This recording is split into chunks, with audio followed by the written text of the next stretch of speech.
Hey, it's Adam, your internet chess coach, and in today's video, we're going to learn the tactic called skewer. First off, what is a skewer?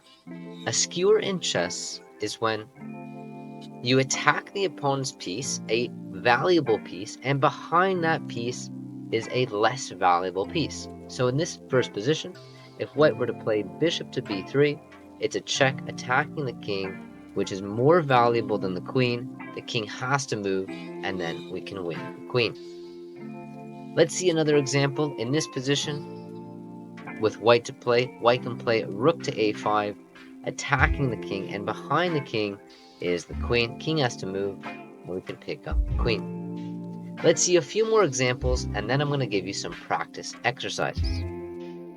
In this case, black is giving a check attacking the white king, and we can play the move bishop to f3, blocking the check, attacking the queen, and behind it is a less valuable piece, which is a rook.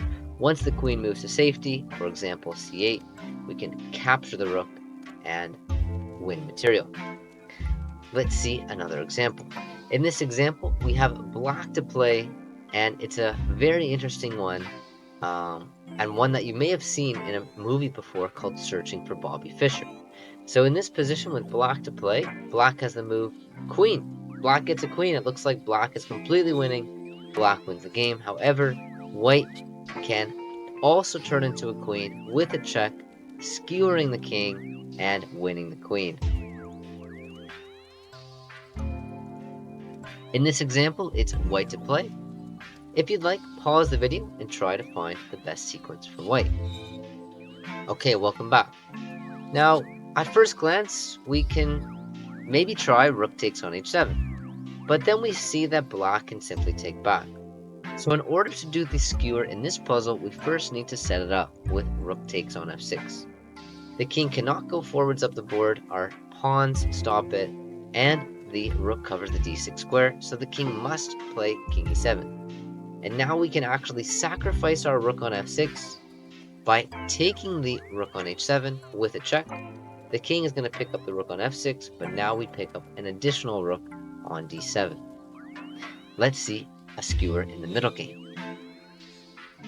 Okay, in this position, it is black to play. If you want, pause the video, try to find the best move for black.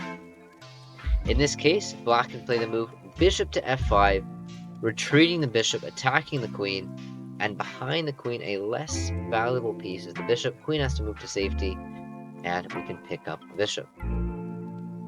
Let's see an example where we have to set up the skewer. Now, black is attacking white in this position. The black queen is giving a check. But here the king moves to safety. Now, king h4 should have been played, maybe, but in the game that this puzzle was taken from, king g4 was played. Here we actually need to set up the skewer and a mating thread at the same time. If you'd like, pause the video and try to find the best sequence for black. Okay, welcome back. The best move is the move pawn to h5, which is very interesting. The idea of pawn to h5 is luring the king to the h5 square in order to set up a skewer. For example, after king takes pawn, we have queen to h3 check. The king cannot go to either of these squares. The king is only able to go to g6. You could also block with the queen, which we're going to look at, but let's say king goes to g6, and now we can set up the skewer with queen to h7. The king has to move, and we can take the queen.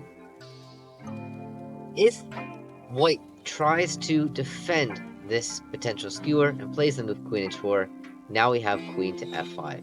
The king has really nowhere to go. You have to block with the queen, and then we can simply pick up the queen. Checkmate. Okay, let's see one more position. This one is going to be complicated. If you'd like, pause the video. It is white to play. Try to find the best sequence for white. Okay, welcome back. In this position, we can see that the queens are eyeing each other, and if we, try to take their queen, they simply take back. So the first step to this puzzle is forcing black to make a decision. If they take our rook with their rook, well, that leaves the queen undefended. that's a topic we learned called removing the defender. Now, if the king takes, the king is going to get mated. After queen gives check, king moves, we have a check. They can block with the queen, but it's not going to change much. They can block with the rook, but it's not going to change much. Black is going to get checkmated. So going back to the puzzle, after rook takes on c7, black can play the move king d8. And now we have the possibility of creating a skewer. We take the queen, the rook is forced to take, otherwise they're not going to be getting back our queen, which is a lot of material, and then we can take the bishop on g7, finishing the skewer. With that last puzzle, I hope you enjoyed today's lesson and can now utilize the skewer in your own games.